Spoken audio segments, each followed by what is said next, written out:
IIT JEE all PYQs इन 120 R series का ये है हमारा क्लास 3.2 चैप्टर नंबर 3 उसका सेकेंड लेक्चर। कंटिन्यू करेंगे हम कॉम्प्लेक्स नंबर्स। ठीक है, आई बिलीव कुछ चैप्टर मतलब फर्स्ट क्लास तुमने कर रखी हो, सीक्वेंस में करोगे तभी तुम्हें अच्छे से इसको ये चीजें समझ में आएंगी। तो बेसिक यही है कि पहले 3.1 से स्टार्ट करना है। ठीक है, क्योंकि मैंने जो क्वेश्चन बनाए ना वो सीक्वेंशियल ऑर्डर में बनाए हुए हैं। ठीक है, तो वो तुम्हें बेस्ट तभी समझ में आएंगे जब तुम लाइन से देखोगे। ठीक है, तो आगे बढ़ने से पहले दो तीन इंपॉर्टेंट बातें सुन लो। फर्स्ट थिंग क्या है हमारी, अगर तुमने ये वाला वीडियो नहीं देखा है, हाउ टू सॉल्व पीवाईक्यू, तो पहले इस वीडियो को देखो। ओके, पहले इस वीडियो को देखो, ये तुम्हें डिस्क्रिप्शन में मिल जाएगा। ओके, और क्या है इस वीडियो में जब देखोगे अपने आप समझ में आ जाएगा। ठीक है, फिर इधर आना। और नेक्स्ट थिंग, ऑब्वियसली अगर तुम्हारे पास देखो लैपटॉप और मोबाइल दोनों है, तो लैपटॉप में वीडियो देख लो, मोबाइल में ऐप ओपन कर लेना, और पर्टिकुलर इस चैप्टर की पीडीएफ ओपन कर लेना। उससे दो तीन तुम्हें बेनिफिट हो सकते हैं। वैसे जब करोगे अपने आप समझ में आ जाएगा कि जो भी हम क्वेश्चन सॉल्व करने वाले हैं तुम पहले ही देख सकते हो, वो वाला ऑब्वियसली पीडीएफ में तुम्हें दिख जाएगा, और उसमें ऑब्वियसली सोल्यूशन भी है। तो तुम मतलब उस क्वेश्चन को पढ़ के डिसाइड कर सकते हो कि वो वाला तुम्हें क्वेश्चन सोल्यूशन देखना भी है नहीं देखना है। और अगर तुम्हें नहीं देखना है तो ऑब्वियसली टाइम स्टैम्प बने हुए हैं। ठीक है, टाइम स्टैम्प बने हुए हैं, तुमसे वो वाला क्वेश्चन स्किप कर सकते हो। मेरा मतलब ये है ना कि जो क्वेश्चन तुमने पहले से ही कर रखे हैं उनको फिर से देख के कोई बेनिफिट तो है नहीं। तो इसलिए तुम्हारी चीज़ है ना जल्दी होंगे। ओके, स्पीड अप होगा काम। तो इसलिए इसलिए अ, ऐसा तुम कर सकते हो जैसे मैंने बोला। ओके, तो स्टार्ट करते हैं हमारा क्वेश्चन नंबर 38। वीडियो को पॉज करके पढ़ लो। क्वेश्चन ये कब आया था, जेईई मेंस 2019 में। क्या ये इंपॉर्टेंट है? वेरी वेरी इंपॉर्टेंट है। ठीक है, इस पर बेस बहुत सारे क्वेश्चन आते हैं, और अगर क्वेश्चन नहीं भी आएगा तो जो मैं लॉजिक तुम्हें बताने वाला हूँ वो बहुत इंपॉर्टेंट है। ओके, इंपॉर्टेंट क्यों है? क्योंकि अगर तुमने वीडियो को पॉज करके क्वेश्चन पढ़ा होगा तो तुम्हें क्लियरली ये दिख रहा है कि उसने क्या बोला है, फ्रैक्शन में ये वैल्यू लिखी है, और ये बोल दिया है कि ये प्योरली इमेजिनरी नंबर है। जो बोला है ये एक प्योरली इमेजिनरी नंबर है, और एक कंडीशन और गिवन है कि ये जो अल्फा है बिलोंग टू आर है, मतलब रियल नंबर है। ठीक है, अल्फा जो है हमारा एक रियल नंबर है। ठीक है, तो मैंने तुम में से बहुत सारे लोगों को देखा है कि तुम लोग क्या करते हो, जब भी ऐसे फ्रैक्शन में दिया होता है ना, फ्रैक्शन में दिया होता है और वो बोल दे ऐसे प्योरली इमेजिनरी, तो फर्स्ट स्टेप तो सब लोग सही करते हो। वही पुराना अपना जेड को x plus iota y, z को एक्स प्लस आयोटा वाई लिखेंगे। ये तो फर्स्ट स्टेप तो सभी लोग सही करते हैं, z plus iota y minus alpha. ठीक है, और डिनोमिनेटर में क्या हो जाएगा, डिनोमिनेटर में भी सेम थिंग होगी, बस प्लस अल्फा होगा। ठीक है, ये फर्स्ट स्टेप सभी लोग सही करते हैं। फिर जो नेक्स्ट स्टेप होता है वो भी तुम में से सभी लोग सही करते हो। जो नेक्स्ट स्टेप होता है वो भी सही करते हो। ऑब्वियसली रियल और इमेजिनरी को एक साथ कर देंगे तो न्यूमरेटर में क्या हो जाएगा, न्यूमरेटर में रियल वाले एक साथ और इमेजिनरी वाले टर्म्स एक साथ, ऐसे ही होगा। यही करते हैं ना, इधर प्लस आ जाएगा ये, और डिनोमिनेटर में क्या होगा, डिनोमिनेटर में भी यही होगा, बस यहाँ पर क्या हो जाएगा, प्लस। ठीक है, इतना कर दिया।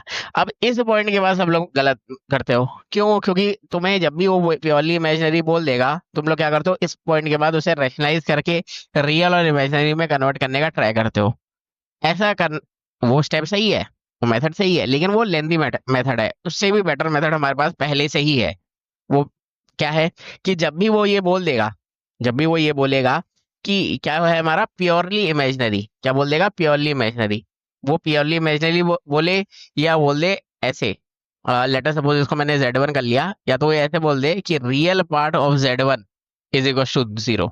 ना, दोनों बातें सेम है। प्योरली इमेजिनरी बोले या फिर real part of Z1 is equal to 0 बोल दे, दोनों बातें सेम है। तो दोनों ही केसेस में हम जो कॉन्सेप्ट अप्लाई करेंगे वो ये है कि हम क्या करेंगे, न्यूमरेटर का रियल मल्टीप्लाइड बाय डिनोमिनेटर का real, x minus alpha into x plus alpha. तो ए प्लस बी ए माइनस बी का फॉर्मूला बन जाएगा, तो ये बन जाएगा हमारे पास। ठीक है, फिर हम क्या करेंगे, प्लस, खुद से ही प्लस करेंगे, और फिर क्या देखेंगे, जो इमेजिनरी पार्ट है, जो इमेजिनरी पार्ट है, जो हमारा क्या है, इमेजिनरी पार्ट है, इमेजिनरी पार्ट को, आयोटा को नहीं, सिर्फ इमेजिनरी पार्ट को मल्टीप्लाई कर देंगे। तो वाई इंटू वाई क्या हो जाएगा, वाई स्क्वायर, और इसको क्या कर देंगे, इक्वल टू 0। समझ गए?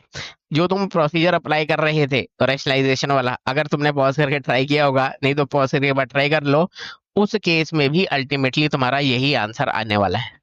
ठीक है, तो ऐसे ही जैसे जो मैंने लॉजिक तुम्हें बताया, उससे हमारे स्टेप्स बच जाएंगे। ठीक है, उससे हमारे क्या बच जाएंगे, स्टेप्स बच जाएंगे। तो बस अब इसको सॉल्व कर लिया। Clearly x square plus y square is equal to क्या लिखा हुआ है, एल्फा स्क्वायर। अब तो कुछ बचा ही नहीं इस क्वेश्चन में। मॉड ऑफ जेड का मतलब क्या होता है, x square plus y square का root is equal to 2। Modulus का ये तो मतलब होता है ना, mod of z, real part of z को हमने क्या लिया है, एक्स प्लस आयोटा वाई। तो बेसिकली हमने क्या कर दिया, रियल मॉड ऑफ जेड करेंगे तो रियल पार्ट का स्क्वायर प्लस इमेजिनरी पार्ट का स्क्वायर, फिर क्या कर देंगे, ऑन स्क्वायरिंग बोथ साइड। ठीक है, ऑन स्क्वायरिंग बोथ साइड, 2 का स्क्वायर क्या हो जाएगा 4। ठीक है, 2 का स्क्वायर क्या हो जाएगा 4। तो क्लियरली ये हो गया 4, एल्फा क्या हो गया प्लस माइनस 2। फिर उसने क्या बोला है, अल्टीमेटली हमें क्या चाहिए था, then a value of alpha is +2 होता है या -2 होता है, दोनों ही हमारे आंसर करेक्ट होते हैं। ठीक है, तो वन सेकेंड मैं यही बोलूंगा, क्वेश्चन कुछ भी नहीं था। मैक्सिमम 2 मिनट वाला है, 4-5 लाइनों का सोल्यूशन है। समझाने मुझे कुछ चीजें ज्यादा एक्स्ट्रा लगी, तो बेस्ट थिंग यही है, रिपीट करके 1-2 बार सुन लो। जो मैंने ये तुम्हें कॉन्सेप्ट बताया है, ये बहुत इंपॉर्टेंट है। वैसे आज के सेशन में इसे बहुत बार यूज करेंगे तो तुम्हें खुद ही समझ में आ जाएगा। ठीक है, बट बस बेस्ट थिंग यही रहेगी, रिपीट करके 1-2 बार सुन लो इसको। ठीक है, once again question number 39 start करते हैं। वीडियो को पॉज करके पढ़ लो। क्वेश्चन ये आया था जेई मेंस 2023 का पीवाईक्यू है। अब देखो इसने क्या बोला है, सेम उसी लॉजिक वाला है जो इससे पहले वाला क्वेश्चन हमने सॉल्व किया था, बस यहाँ पे 2-3 चीजें एक्स्ट्रा हो गई है। क्या है, देखो सबसे पहले तो उसने क्या बोला है, जेड को उसने पहले बोल दिया, नहीं बोलता फिर भी हम करने ही वाले थे। ओके, जेड को एक्स प्लस आयोटा वाई। फिर उसने ये बोल दिया है कि ये जो पूरी की पूरी वैल्यू है वो क्या है, प्योरली इमेजिनरी। ये पूरी की पूरी वैल्यू क्या बोल दी है उसने, प्योरली इमेजिनरी। मैंने तुम्हें लास्ट क्वेश्चन में बताया था, प्योरली इमेजिनरी बोले या real part is equal to 0 बोले, दोनों ही केसेस में फर्स्ट हम क्या करते हैं, जेड को एक्स प्लस आयोटा वाई, फिर न्यूमरेटर में रियल और इमेजिनरी अलग अलग करेंगे। तो अब बेस्ट रिजल्ट के लिए तुम लोग यहीं पर वीडियो को पॉज करो, जेड को एक्स प्लस आयोटा वाई रखो और रियल और इमेजिनरी को अलग अलग करने का ट्राई करो। मैं जल्दी से कर देता हूँ। तो सबसे पहले अब इसको, वैसे तो मैं ऐसे देख के करना आना चाहिए कि रियल क्या हो जाएगा 2x, और जो बच गया वो इमेजिनरी है, 2y इमेजिनरी है, एक -3 पहले से ही है, आयोटा तो दिख ही रहा है। ओके, सेम थिंग डिनोमिनेटर में भी होगी, सेम थिंग डिनोमिनेटर 2x तो रियल हो गया, इमेजिनरी हमारा क्या है 2y, 2y+1 आयोटा तो है ही। ठीक है, जेड को एक्स प्लस आयोटा करेंगे ये, जैसा कि मैंने तुम्हें लास्ट क्वेश्चन में बताया था। इस पॉइंट के बाद तुम में से बहुत सारे लोग इसे रैशनलाइज करने का ट्राई करके रियल इमेजिनरी में कन्वर्ट करने का ट्राई करोगे, तो वो बेस्ट मेथड नहीं है। उससे बेटर मेथड क्या है कि क्योंकि प्योरली इमेजिनरी है या फिर रियल पार्ट ऑफ 0 है, तो इसको इससे मल्टीप्लाई करेंगे और इसको इससे मल्टीप्लाई करेंगे, आयोटा को भूल जाएंगे। ठीक है, तो क्या हो जाएगा 4x² 4x² और इधर पे क्या हो जाएगा 4y² -4y-3 is equal to 0। ठीक है, मल्टीप्लाई करके देख लेना। देखो कैलकुलेशन करने का वे सबका अलग होता है, इसलिए मैं तुमसे ये बोलता हूँ कैलकुलेशन खुद करके देखोगे तभी समझ में आएगी। ठीक है, तो अब ये मिल गया, तो हमें क्या मिल गया, अच्छा अब देखो इतना बात तो हो गया। उसके बाद नेक्स्ट थिंग जो है ना, इसके आगे इफ एक कंडीशन ये गिवन है हमें और ये वैल्यू चाहिए। ठीक है, ये वैल्यू चाहिए।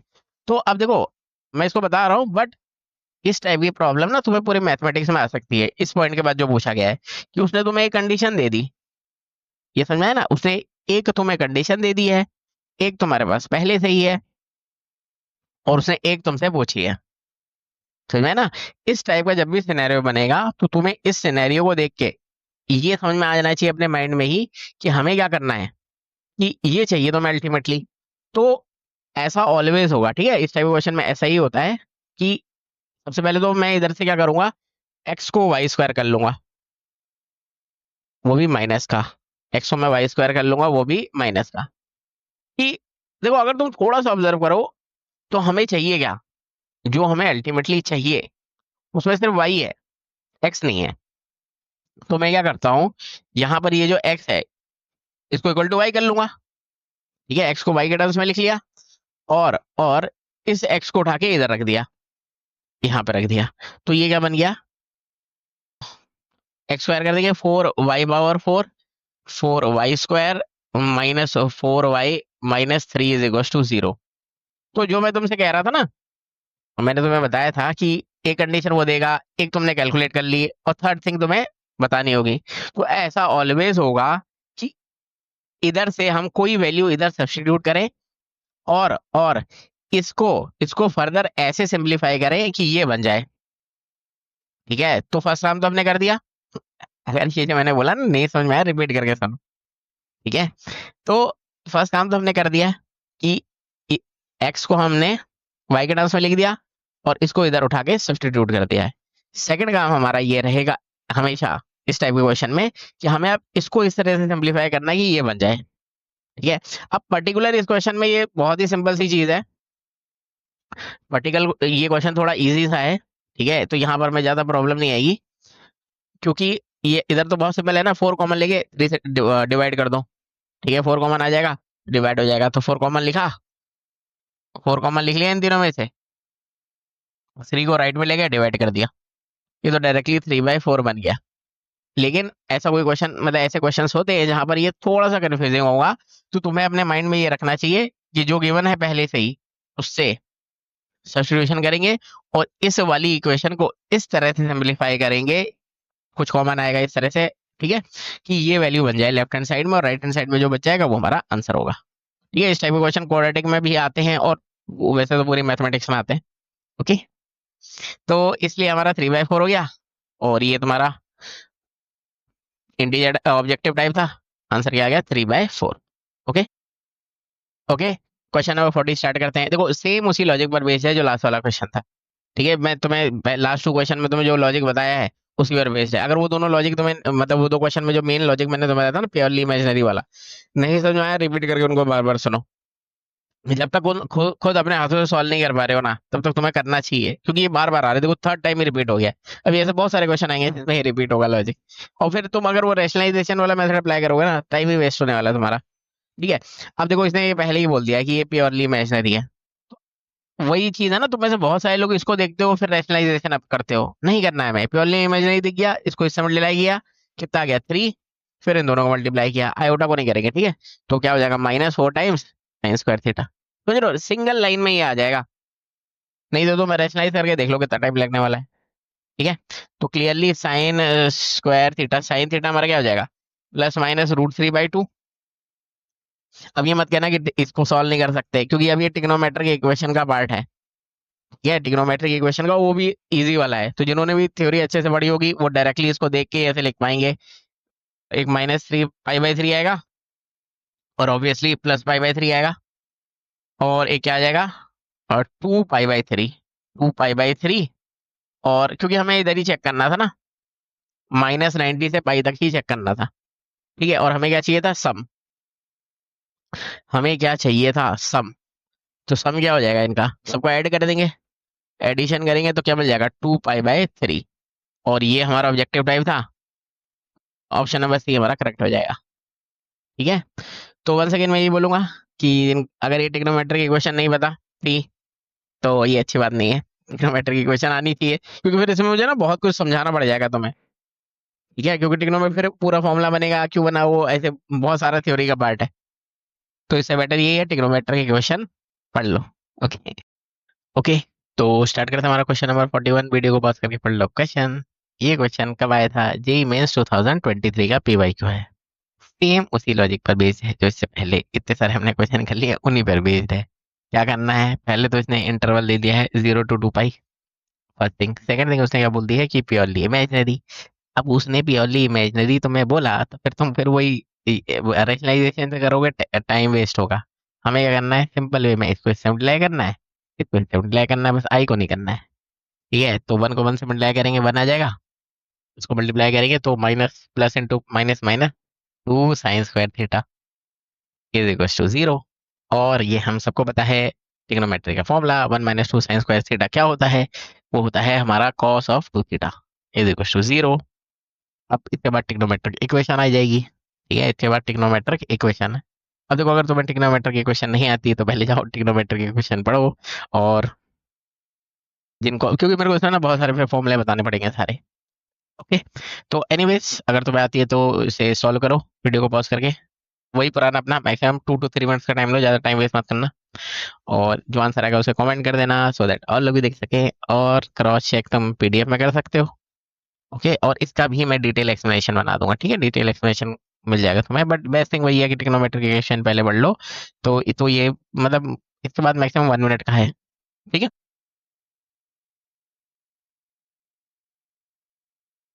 Once again question number 42 start करते हैं। ये कब आया था? जेई में 2024 में। वीडियो को पॉज करके एक बार क्वेश्चन पढ़ लो। सेम उसी लॉजिक पर बेस्ड है जो अभी तक हम करते हुए आ रहे हैं। इसने क्या फिर से वो क्या बोल दिया? Purely imaginary. प्योरली इमेजिनरी देखते ही मैं क्या करूंगा? वन को वन से मल्टीप्लाई किया, 1 - 2 times cos square theta is equal to 0। 2 times cos 1 - 2 cos square theta क्या होता है? Cos square theta. Cos square theta हमारा क्या हो जाएगा? 1/2। अब इस इंटरवल में चेक करना है कि 1/2 कॉस स्क्वायर थीटा कब कब हो रहा है। फिर से वंस अगेन वही ट्रिग्नोमेट्रिक इक्वेशन। ओके, तो इसके आगे भी मैं सॉल्व नहीं कर रहा हूँ। ओके, क्योंकि इसके आगे तो मैं तुम लोगों को इतना तो आना ही चाहिए ट्रिग्नोमेट्रिक इक्वेशन, क्योंकि बेसिक वाली है। ओके, और वंस अगेन आंसर आ जाए तो ये इनमें से जो आंसर आएगा उसे कमेंट कर देना, सो दैट और लोग चेक कर सकें। और बाकी फिर वही बातें पीडीएफ में देख लेना, और डिटेल एक्सप्लेनेशन इसका ही बना दूंगा, ठीक है, प्लेलिस्ट डिस्क्रिप्शन में तुम्हें मिल जाएगी। ओके। ओके, तो शेयर करते हैं हमारा क्वेश्चन नंबर 43। अब यहाँ पर थोड़ा सा तुम्हें वो, यहाँ पे तुम्हें से बहुत सारे लोग थोड़ा सा कंफ्यूज हो सकते हो। जो मैंने तुम्हें शॉर्ट ट्रिक का फॉर्मूला बताया था उसमें थोड़ा सा एक चेंज होगा। यहाँ पर चेंज क्यों होगा? क्योंकि उसने क्या बोल दिया है ना, उसने ये बोल दिया है कि real part of this thing 1/5 बोल दिया है। अभी तक क्या हो रहा था? रियल पार्ट 0 हो रहा था, ठीक है। तो अब उसने क्या बोल दिया है? वो 1/5 के इक्वल है। तो थोड़ा सा चेंज आएगा। तो फर्स्ट ऑफ ऑल ये तो बहुत सिंपल सी बात है। कुछ देर के लिए इसको जेड एज्यूम कर लेते हैं, जेड एज्यूम कर लेते हैं, ठीक है, इसको जेड एज्यूम कर लेते हैं। और ऑब्वियसली रेसिप्रोकल हो जाएगा। तो क्या मिलेगा? 1 - cos theta plus 2 times iota sine theta, ठीक है, 2 टाइम्स आयोटा साइन थीटा। ये तो डिनोमिनेटर आ गया। न्यूमरेटर में क्या आएगा? ऑब्वियसली 1 आएगा, और 1 को आप क्या लिख सकते हैं? 1 + 0 आयोटा। अब यहाँ पर तुम में से बहुत सारे लोग मिस्टेक करोगे, क्योंकि अभी तक अब मैंने अभी तुम्हें बताया है कि अभी तक हम क्या कर रहे थे। अभी तक उसने बोला था कि 0 होता था, अब ये 1/5 हो गया। बस यहाँ पे एक छोटा सा चेंज ही आएगा, छोटा सा चेंज ही आएगा। कॉन्सेप्ट वही रहेगा, पहले इसको इससे मल्टीप्लाई करेंगे तो क्या मिल गया? 1 - cos थीटा। क्या मिल गया? 1 - cos थीटा प्लस प्लस, फिर ये 0 किससे मल्टीप्लाई होगा? इससे मल्टीप्लाई होगा, तो ये 0 हो जाएगा। ठीक है, ये तो अभी तक हम करते थे। कब करते थे? जब इक्वल टू 0 होता था। लेकिन अभी इक्वल टू क्या है? 1/5। रियल पार्ट क्या हो गया? 1/5। अब एक चीज मेमोराइज रखना, ये तो हमने कर लिया। जो डिनोमिनेटर होगा वो क्या होगा? जो हमारा ओरिजिनल था उस डिनोमिनेटर का मॉडुलस, ठीक है, उन मॉडुलस का स्क्वायर। कहने का मतलब क्या हुआ? हम बस इतना काम करेंगे। रियल पार्ट दिख रहा है, रियल पार्ट दिख रहा है 1 - cos थीटा, इसका क्या कर देंगे? स्क्वायर। फिर क्या दिख रहा है? इमेजिनरी पार्ट दिख रहा है, उसका भी क्या कर देंगे? स्क्वायर, प्लस उसका भी square. 4 times sign square theta. क्या कर देंगे? 4 टाइम्स साइन स्क्वायर थीटा, ठीक है। अच्छा, इसको ऐसे भी समझ सकते हो, जैसे मैंने तुम्हें पहले बताया ना, जो डिनोमिनेटर होता है, ये जो डिनोमिनेटर है, इसके इसके लेटर सपोज जेड था हमारा डिनोमिनेटर, मॉड का स्क्वायर। ऐसे भी समझ सकते हो। नहीं तो सिंपल सी बात है, ये मेमोराइज रखो, डिनोमिनेटर जो है उसके रियल पार्ट का स्क्वायर प्लस इमेजिनरी पार्ट का स्क्वायर, ठीक है। बस अब इसके आगे देखो, अब तुम्हें खुद करना चाहिए। अब ये मत कहना कि इसको सॉल्व नहीं कर सकते। अब तो क्रॉस मल्टीप्लाई करके सॉल्व कर लोगे, फिर कॉस थीटा के जो वैल्यूज आएगी इस इंटरवल में, वो तुम्हें खुद करनी है, ठीक है। अब इस पॉइंट के बाद देखो, अब सिर्फ कैलकुलेशन है। यही में 2021 का ही पीवाई क्यों था, इसका कैलकुलेशन है, तो तुम्हें खुद करनी है। बेस्ट थिंग यही है, पॉज करके उससे ट्राई करो, और इनमें से जो आंसर आएगा उसे कमेंट कर देना। और अगर फिर भी ना हो पाए तो डिटेल एक्सप्लेनेशन देख लेना। वैसे तुम्हें अब तक इतनी चीजें, अब ये मल्टीप्लिकेशन ये सब तो आना ही चाहिए ना। ये भी कोई बहुत बड़ा इंटीग्रेशन नहीं है, 0 से थीटा थीटा आ जाएगा बस। थीटा एंगल आएगा, 0 से थीटा साइन एक्स इंटीग्रेशन नहीं कर सकते, हम लोग कर सकते हैं। Okay, once again question number 44 start करते हैं। ये कब आया था? ये क्या कब आया था? 2025 मीन इस ईयर आया था। सेम उसी लॉजिक पर बेस्ड है जो इससे पहले वाला किया था, और इतनी देर से हम करते हुए आ रहे हैं। यहाँ पर वंस अगेन क्या हो रहा है? देखो, थीटा उसने 0 to 2 दे दिया है, फिर उसने क्या दे दिया? 1 + 10 रियल पार्ट ऑफ दिस, ठीक है। अब रियल पार्ट ऑफ इसका रियल पार्ट कैसे कैलकुलेट करना है वो मैं तुम्हें बता चुका हूँ। रियल पार्ट के लिए कॉन्सेप्ट वही पुराना होता है, इसको इससे मल्टीप्लाई करते हैं, इसको इससे मल्टीप्लाई करते हैं, ठीक है, इसको इससे मल्टीप्लाई करते हैं तो क्या मिल जाता है हमें, 2 cos² थीटा, और इन दोनों को मल्टीप्लाई करेंगे तो क्या मिलेगा, -3 टाइम्स sin²थीटा। ठीक है, ये मिलेगा। अब लास्ट ही क्वेश्चन मैंने तुम्हें बताया था कि इसको हम जीरो के इक्वल तब करते हैं जब वो बोल देता है कि रियल पार्ट जीरो हो। ठीक है, अगर तुम्हें एक्चुअली में रियल पार्ट क्या है वो कैलकुलेट करना है, ये जो शॉर्ट ट्रिक थी, तो न्यूमरेटर वैसे ही रहेगा, डिनोमिनेटर मैंने तुम्हें लास्ट क्वेश्चन में ही बताया था क्या होता है, रियल पार्ट का स्क्वायर, डिनोमिनेटर के रियल पार्ट का स्क्वायर प्लस इमेजिनरी पार्ट का स्क्वायर, क्या हो जाएगा, 9 sin²थीटा। ये समझ में आ गया तुम्हें? अगर सिर्फ इतने की बात करूं मैं, इसका रियल पार्ट कैसे आएगा, वही पुराना कॉन्सेप्ट, पहले इसको इससे। ठीक है, अब डिनोमिनेटर भी चाहिए होगा हमें, क्योंकि उसने ये बोला है कि रियल पार्ट जीरो नहीं है, रियल पार्ट ही पूछ लिया है, तो ये होगा उसका रियल पार्ट। समझ में आ गया? फिर तो क्वेश्चन में कुछ बचा ही नहीं है। फिर तो क्वेश्चन, एक मिनट, फिर तो क्वेश्चन में कुछ बचा ही नहीं है। फिर तो क्वेश्चन में कुछ बचा ही नहीं है। बहुत सिंपल सी चीज है, इस वन को मैं राइट में ले गया तो -1 हो गया। ठीक है, इधर एक 10 मल्टीप्लीकेशन में था तो मैंने डिवाइड कर दिया, 10 मल्टीप्लीकेशन में था मैंने डिवाइड कर दिया, तो इक्वल टू क्या हो गया, -1/10। क्लियर हो गया? अब बस, अब इसके बाद तो देखो बिल्कुल ही सिंपल सी चीज है, क्रॉस मल्टीप्लाई करके इसको सॉल्व करो। और एक हिंट मैं दे सकता हूँ, अब वो हिंट अगर तुमने थोड़ी सी भी ट्रिग्नोमेट्री पढ़ी है ना, या बिल्कुल 10th क्लास वाली चीज है, इसको कैसे सॉल्व करेंगे, sin² थीटा को क्या लिख लेंगे, 1 - cos²थीटा। sin²थीटा जितने भी sin²थीटा को क्या लिख लेंगे, 1 - cos²थीटा। ठीक है, और क्वेश्चन को और भी इजी बनाना है, और भी इजी बनाना है, तो एक काम कर लो, थोड़ी देर के लिए cos² थीटा को कुछ एज्यूम कर लो, एक्स एज्यूम कर लो। ठीक है, अगर मैं कुछ देर के लिए cos² थीटा को एक्स एज्यूम कर लूँ तो ये क्या बन गया, 2x। ये क्या बन गया, 2x -3 times 1 - x upon x plus 9 times 1 - x। अब देखो, अब इस पॉइंट के बाद तो देखो अब तुम्हें खुद ही करना चाहिए, क्रॉस मल्टीप्लाई करो, x की वैल्यू आ जाएगी, x जो आएगा वो cos² थीटा है। ठीक है, फिर वो ट्रिग्नोमेट्री की इक्वेशन अप्लाई होगी। ओके, ट्रिग्नोमेट्री की इक्वेशन अप्लाई करो, जितने भी तुम्हारे थीटा, अब बस इन्हें एक्स्ट्रा काम ये कर दिया, अभी तक थीटा कैलकुलेट कर रहे थे, अब उनके स्क्वायर का सम करना है बस। ठीक है, तो ये वाला भी मैक्सिमम 3 मिनट्स तुम्हें खुद ट्राई करना चाहिए। ठीक है, मेन लॉजिक मैंने तुम्हें बता दिया है। और ये तुम्हारा था integer type, sorry objective type, इनमें से जो आंसर आएगा उसे कमेंट कर देना। डिटेल एक्सप्लेनेशन और पीडीएफ तो सबकी है ही। Okay, once again question number 45 start करते हैं। ये कब आया था, जेई मेंस 2023 में। अब तो ये वही लोग कर पाएंगे जो अभी तक जैसे मैंने बोला वैसे करते हुए आ रहे होंगे, क्योंकि यहाँ पर ना इन्होंने बहुत ज्यादा कैलकुलेशन तुम्हें दे दी है। क्वेश्चन कुछ नहीं है, लॉजिक कुछ नहीं है, लॉजिक वही है जो अभी तक पढ़ रहे हैं, पर कैलकुलेशन बहुत सारी हो गई है। कैलकुलेशन बहुत सारी कैसे हो गई है कि इफ उसने क्या बोला है, इफ द सेट, इसको मैंने जूम करके इधर लिखा हुआ है, is equal to the interval alpha to beta, और अल्फा बीटा की वैल्यू हमें चाहिए। अब देखो यहाँ पर हो क्या रहा है ना, बेस मेनली जो उन्होंने मतलब तुम्हारी कैलकुलेशन बढ़ाई है वो ऐसे बढ़ाई है कि सबसे पहले तो मुझे z को क्या रखना पड़ेगा, x plus iota y, z का कॉन्जुगेट को क्या रखना पड़ेगा, x माइनस आयोटा वाई। यही काम मुझे न्यूमरेटर और डिनोमिनेटर दोनों में करना पड़ेगा। ये समझ में आ रहा ना? समझ में आ रहा है? जितने भी कॉन्जुगेट है उसमें x माइनस आयोटा वाई, और जहाँ पे भी z है x प्लस आयोटा वाई। करने के बाद एक बड़ी सी क्वेश्चन बनेगी, फिर मुझे उसे सॉल्व सिंप्लीफाई करना पड़ेगा, क्योंकि अभी तक हम ऐसे करते थे ना, न्यूमरेटर में क्या करते थे, ऐसे real part plus iota times imaginary part, numerator और डिनोमिनेटर में दोनों में यही करते थे ना। ठीक है, तो ये तुम्हें पहले करना पड़ेगा, समझ गए, ये करना पड़ेगा। अब वो लंबी चौड़ी कैलकुलेशन होगी, सिंप्लीफाई करके ये इस टाइप की इक्वेशन बन जाएगी। फिर ये तुम्हारा वही क्वेश्चन बन चुका है जो अभी तक हम करते हुए आ रहे हैं।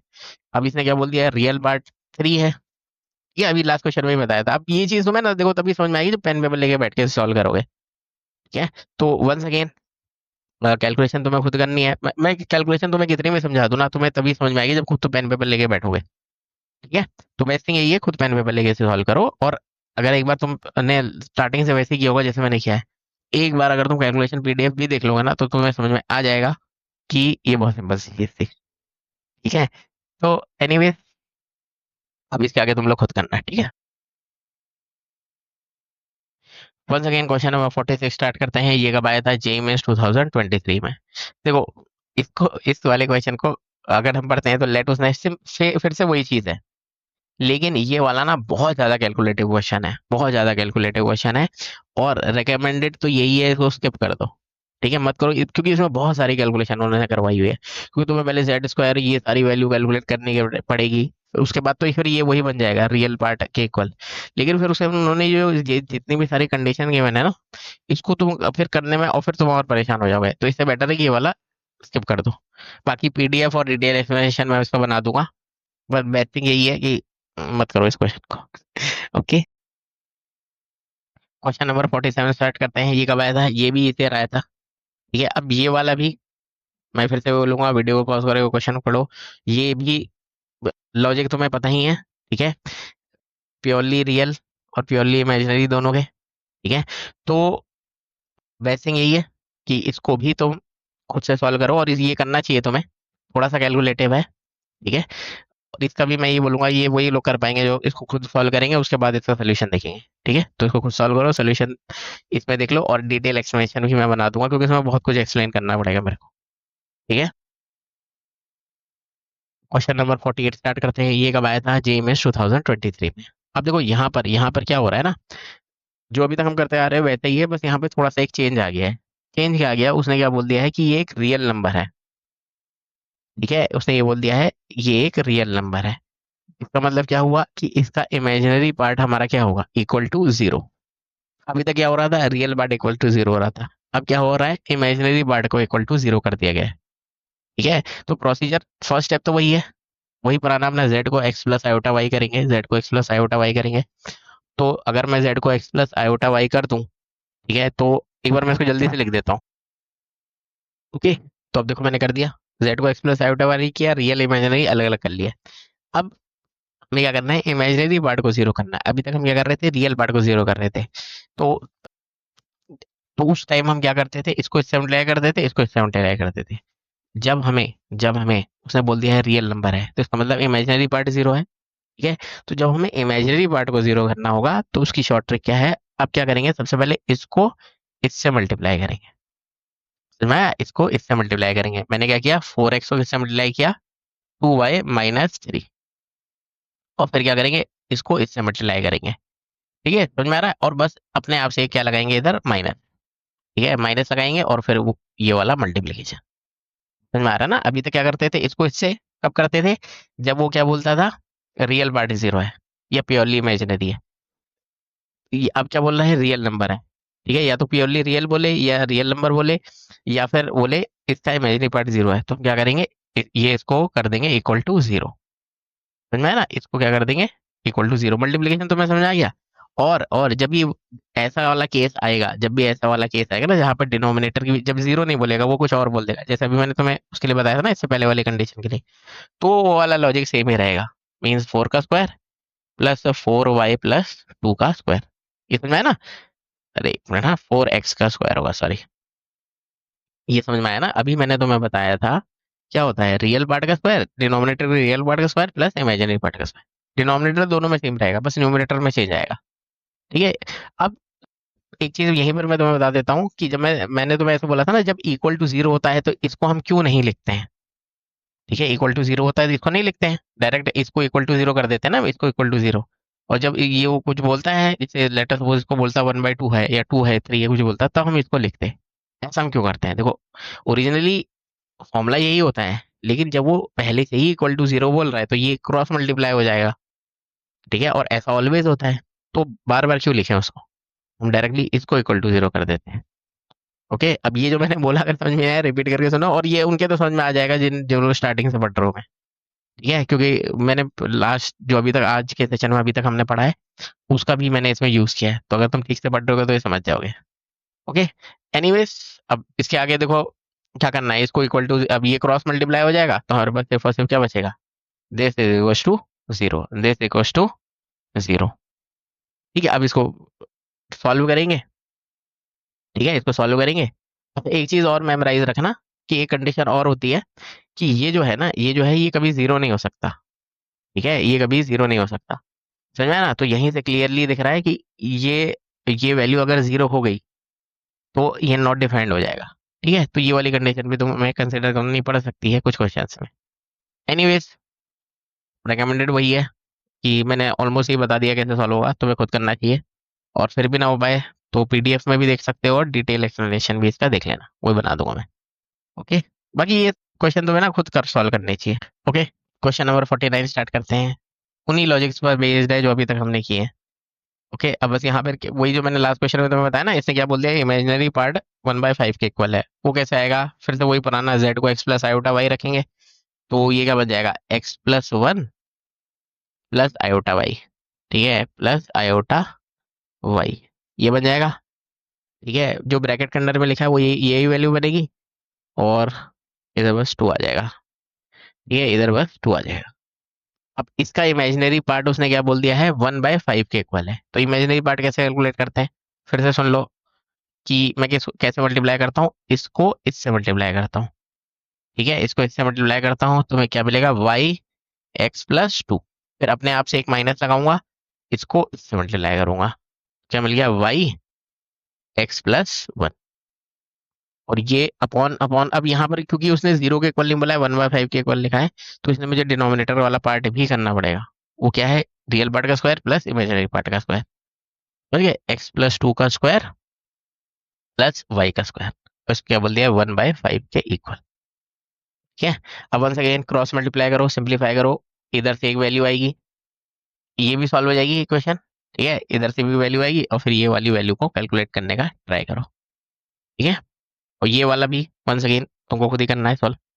ठीक है, बेस्ट थिंग यही है, मैक्सिमम 3 मिनट्स को ट्राई करो, और एक बार एटलीस्ट कुछ स्टेप्स तो लिख ही सकते हो ना, तो एटलीस्ट थोड़ा अटेम्प्ट तो करो इसको।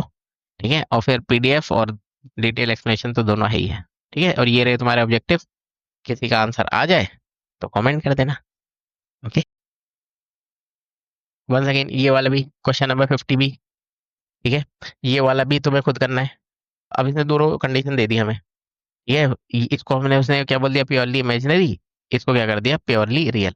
तो मैंने दोनों कॉन्सेप्ट तुम्हें बता दिए, प्योरली इमेजिनरी कैसे कैलकुलेट करते हैं, और प्योरली रियल हो तो कैसे कैलकुलेट करते हैं।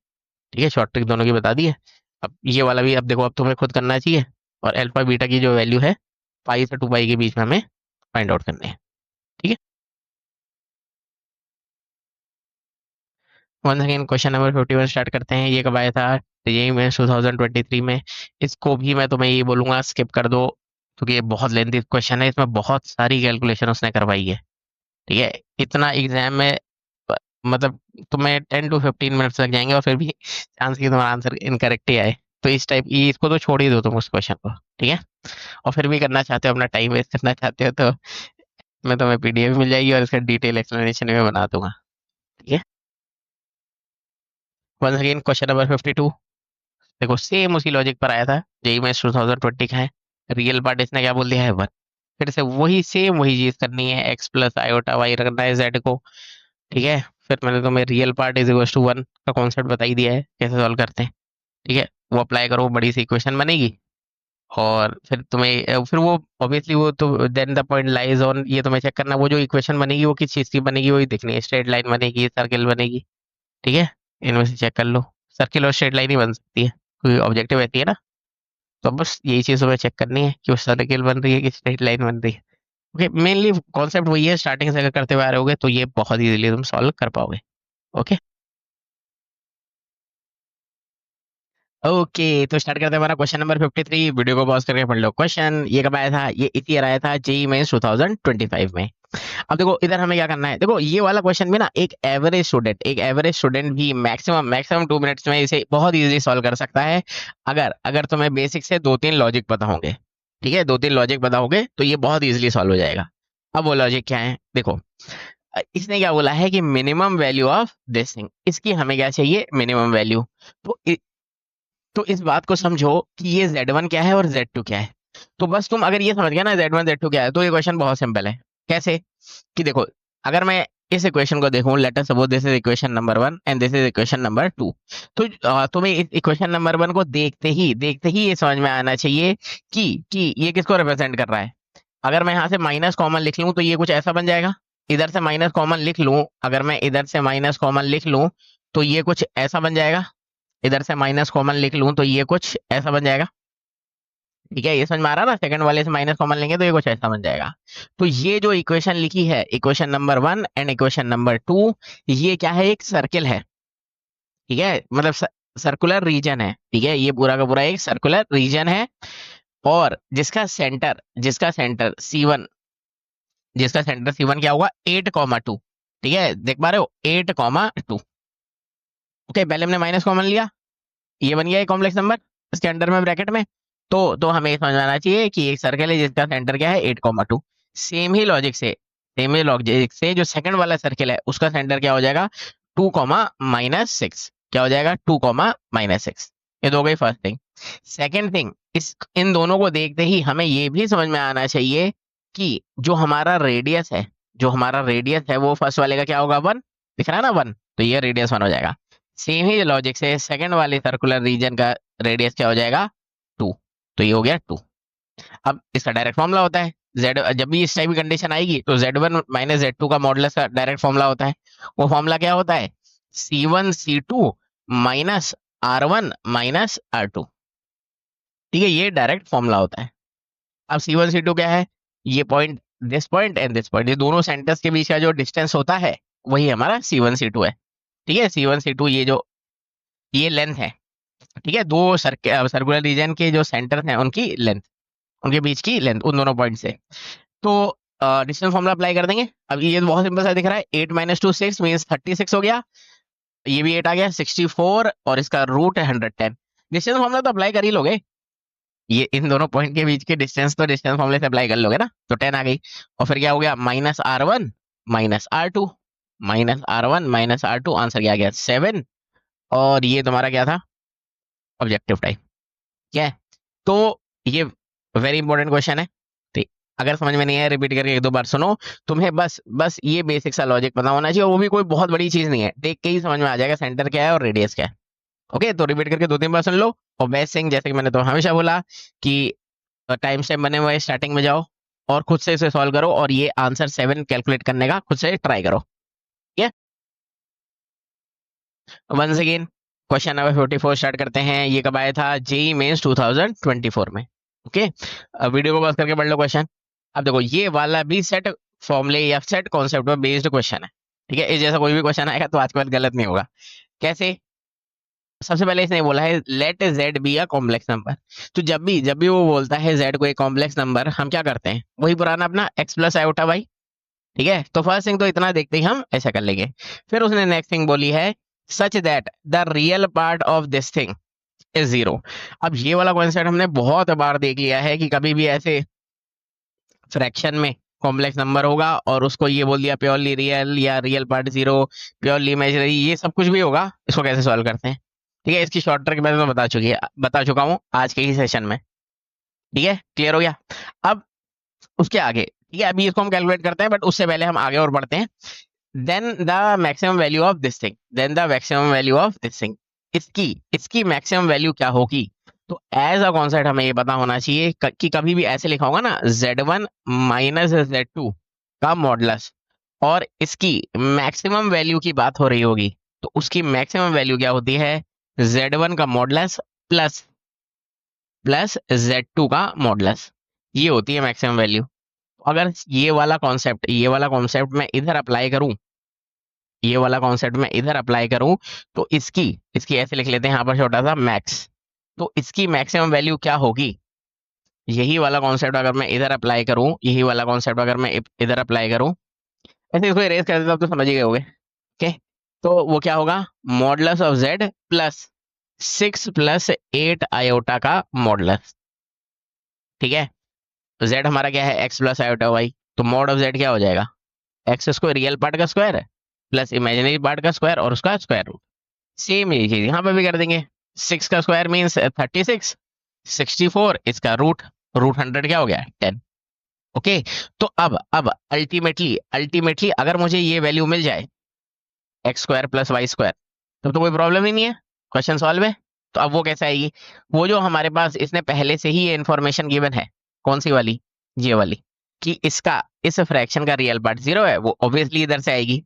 तो सब इसको सॉल्व कर लेते हैं। अब ये सॉल्व करना मैंने तुम्हें बताया हुआ है, ठीक है, तो मैं जल्दी से कर देता हूँ। ओके, तो ये समझ में आया। हमें क्या करना है, इस पूरे का मैंने जेड को वही पुराना भी इतनी देर से बता रहा हूँ, जेड को x प्लस आयोटा वाई कर लिया, रियल इमेजिनरी में कन्वर्ट कर दिया। रियल पार्ट अगर उसने 0 बोला है तो हम क्या करते हैं, इसको इससे मल्टीप्लाई करते हैं और इसको इससे मल्टीप्लाई करते हैं।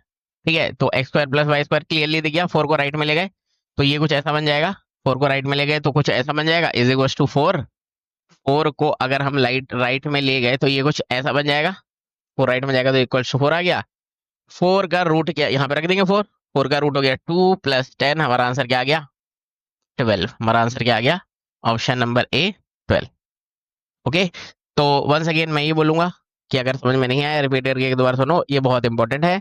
इस टाइप क्वेश्चन बहुत जल्दी हो जाते हैं, ठीक है, अंडर मैक्सिमम 1 या 2 मिनट में।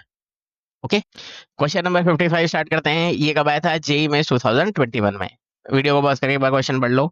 ये भी बहुत ही सिंपल सा क्वेश्चन है, ये भी सेट प्रोसीजर वाला क्वेश्चन है। बस यहाँ पर तुम्हें इन्होंने ना थोड़ा सा तुम्हें मतलब थ्योरी पता होनी चाहिए, ठीक है, 2-3 पॉइंट है वो पता होनी चाहिए। अगर वो बताऊंगा तो ये वाला बहुत इजीली सॉल्व हो जाएगा, ठीक है, ये वाला क्वेश्चन हमारा बहुत इजीली सॉल्व हो जाएगा। अब वो 2-3 पॉइंट क्या है, सबसे पहले तो मुझे बताओ कि इसने क्या बोला है, जेड इज सच दैट, ठीक है, इज प्योरली इमेजिनरी। इसने क्या बोल दिया, ये प्योरली इमेजिनरी है, ठीक है। तो वही पुराना अपना लॉजिक अप्लाई कर सकते हैं, ठीक है, कि z को मैंने क्या कर दिया x प्लस आयोटा वाई, जैसे लास्ट वाले क्वेश्चन में किया था, ठीक है, और फिर उसका इमेजिनरी पार्ट को 0 कर दिया, फिर एक इक्वेशन आ जाएगी और उसकी हेल्प से इसकी हम मिनिमम वैल्यू कैलकुलेट करेंगे। एक कॉन्सेप्ट तो ये हो गया, ठीक है, जो लास्ट क्वेश्चन में बताया था। लेकिन लेकिन यहाँ पर हम कुछ कॉन्सेप्ट्स या कुछ कैलकुलेशन जो हमें पहले से ही पता है, उनकी हेल्प से इसको थोड़ा जल्दी कर सकते हैं। जल्दी कैसे कर सकते हैं कि इसको मैं ऐसे भी तो लिख सकता हूं, अब ये तो मैं समझ में आ जाए इसलिए मैं ऐसे लिख रहा हूं, ठीक है, z माइनस 0 प्लस आयोटा। ये जो आयोटा लिखा हुआ है उसको हम 0 प्लस आयोटा भी तो लिख सकते हैं। सेम ही लॉजिक से डिनोमिनेटर में हमें क्या दिख रहा है, 1 प्लस 0 आयोटा। क्या दिख रहा है, 1 प्लस 0 आयोटा। क्लियर हो गया, ये समझ में आया। बेसिकली मैंने क्या किया ना, इन दोनों को कॉम्प्लेक्स नंबर के फॉर्मेट में लिख दिया है सो दैट तुम्हें अच्छे से समझ में आ जाए, ठीक है। तो जब भी हमारे पास ऐसी कंडीशन आएगी ना, z minus Z1 upon z minus Z2, देख पा रहे हो, एक कॉम्प्लेक्स नंबर ये है, एक कॉम्प्लेक्स नंबर ये है, और वो ये बोल देगा कि हमारा क्या है, प्योरली इमेजिनरी। क्या बोल देगा, प्योरली इमेजिनरी। तो उस केस में हमें ये चीज पहले से ही पता होनी चाहिए कि ये क्या बनाएगा, एक सर्किल, ठीक है, एक सर्किल बनेगा जिसके की एंड पॉइंट्स क्या होंगे, एक ये वाला कॉम्प्लेक्स नंबर मीन्स 0,1 और ये सेकंड वाला कॉम्प्लेक्स नंबर मीन्स 1,0, ठीक है। ये हमें इतना देखते ही समझ में आना चाहिए, ये तुम लोग को अच्छे से समझ में आ जाए इसलिए मैंने ये वाला लिखा है, नहीं तो तुम्हें इतने पार्ट को देखते ही इसको डायरेक्टली ऐसे लिखना आना चाहिए, ठीक है। नहीं बताता तो आज के बाद मेमोराइज रखना, क्योंकि बहुत सिंपल सी चीज है। क्लियर हो गया। अच्छा, ये मैंने तुम्हें क्या बोला, ये दोनों क्या है, एंड पॉइंट्स ऑफ डायमीटर। ये क्या है, दोनों के दोनों and points of diameter of a circle, ठीक है। जो z हमारा है, एक मिनट, जो हमारा z है उसके ये एंड पॉइंट्स ऑफ सर्किल है, z जो हमारा z का लोकस है, ठीक है। अब देखो, अगर ये तुम्हें ये अब ये तो बहुत बेसिक सी बात है कि अगर तुम्हें ये पता लग चुका है कि ये दोनों एंड पॉइंट्स हैं तो तुम सेंटर भी कैलकुलेट कर लोगे। ऑब्वियसली एंड पॉइंट और डायमीटर है तो सेंटर क्या होगा, इन दोनों का मिड पॉइंट। तो मिड पॉइंट क्या आ जाएगा, मिड पॉइंट तो बहुत सिंपल है। Mid point, late us suppose mid point को मैं C1 एज्यूम कर लूं, तो इन दोनों का 1 प्लस 0/2 मीन्स 1/2 कॉमा 1/2, यही तो होगा mid point. Mid point theorem लगा देंगे, ये मिल गया। अच्छा, फिर उसके बाद अगर ये तुम्हारे पास है तो तुम्हारे पास रेडियस भी है इसका, ठीक है, इस सर्किल का तुम्हारे पास रेडियस भी है। रेडियस कैसे है, देखो ये क्या हो गया है, 1/2 और 1/2। या फिर तुम ऐसा कर लो, डायमीटर कैलकुलेट कर लो। रेडियस क्या है, डायमीटर क्या होगा, let us suppose this is A and this is B, क्या हो जाएगा, ए बी डिस्टेंस बाय 2, यही तो होगा ना diameter, sorry radius. A B diameter है, रेडियस क्या हो जाएगा, A B by 2। A B calculate कर लो, √2/2, √2/2, समझ में आया, क्या हो गया, स्क्वायर रूट ऑफ 2/2। क्लियर हो गया, क्या बन चुका है हमारा, स्क्वायर रूट ऑफ 2/2, ये मिल चुका है हमें रेडियस। अब कुछ देर के लिए अगर मैं अननेसेसरी पार्ट इरेज करूं तो इतना काम तो अंडर 1 मिनट बहुत इजीली किया जा सकता है कि हमने इसको देखा, ये साफ साफ दिख रहा है 0 प्लस आयोटा, ठीक है, तो 0,1 एक पॉइंट बना लिया। फिर क्लियरली 1 प्लस 0 आयोटा ये लिखा हुआ है तो हमने सेकंड पॉइंट बना लिया। अब ये सेकंड पॉइंट देखते ही जब बन गया तो सेंटर और रेडियस कोई बड़ी बात ही नहीं है, सेंटर ऑब्वियसली इसका मिड पॉइंट होगा, first thing. Second thing, radius क्या है, डायमीटर कैलकुलेट करो और उसे 2 से डिवाइड कर दो, डायमीटर डिस्टेंस फॉर्मूले से आ जाएगी ना। ठीक है, अब ये बहुत सिंपल सी चीज होगी, इसको करने में मैक्सिमम 1 मिनट लगना चाहिए। अब इस क्वेश्चन में इसने क्या बोला है ना, मिनिमम वैल्यू ऑफ, इसकी मिनिमम वैल्यू उसने पूछी है। तो मिनिमम वैल्यू कैलकुलेट करने के लिए बिल्कुल ही बेसिक सा हम लॉजिक अप्लाई करेंगे, और ये लॉजिक बहुत इंपॉर्टेंट है, ये तुम्हें आना ही चाहिए। कि मैं ये जो देखा हूं ना, z माइनस ये जो कॉम्प्लेक्स नंबर है 3 प्लस आयोटा, इसको क्या लिख सकता हूँ 3,3। तो जब भी कभी ऐसे सर्किल से मिनिमम वैल्यू की बात हो रही होगी, तो उस केस में हम बिल्कुल ही सिंपल सा लॉजिक अप्लाई करते हैं। मैं सबसे पहले तो इसको सेंटर से ज्वाइन कर देता हूँ, इस पॉइंट को। ये तो हमारा फर्स्ट काम हो गया। सेकंड काम क्या हुआ कि ये हमारा सेंटर क्या था सी, तो सी लिख दिया, और इस पॉइंट को क्यू कर लेते हैं। तो जो हमारी मिनिमम डिस्टेंस होती है, जो हमारी मिनिमम डिस्टेंस होती है वो क्या होती है, ये पी क्यू डिस्टेंस। ठीक है, ये जो हमारी पी क्यू डिस्टेंस है, जो हमारी पी क्यू डिस्टेंस है, वो हमारी क्या होती है, मिनिमम डिस्टेंस। ठीक है, तो अल्टीमेटली हमें क्या चाहिए, ये पी क्यू डिस्टेंस। ये पी क्यू डिस्टेंस मिल गई तो हमारे पास ये मिनिमम वैल्यू मिल जाएगी। ठीक है, तो वही हमें कैलकुलेट करना है। अब पी को कैलकुलेट करना भी बहुत सिंपल है, ये डिस्टेंस हमें चाहिए। ये तो हमें बहुत अच्छे से पता है कि क्यूसी हमारी क्या है, रेडियस है। ये तो रेडियस सभी को समझ में आ रहा है, ये क्या है हमारा रेडियस, ये क्या है हमारा रेडियस।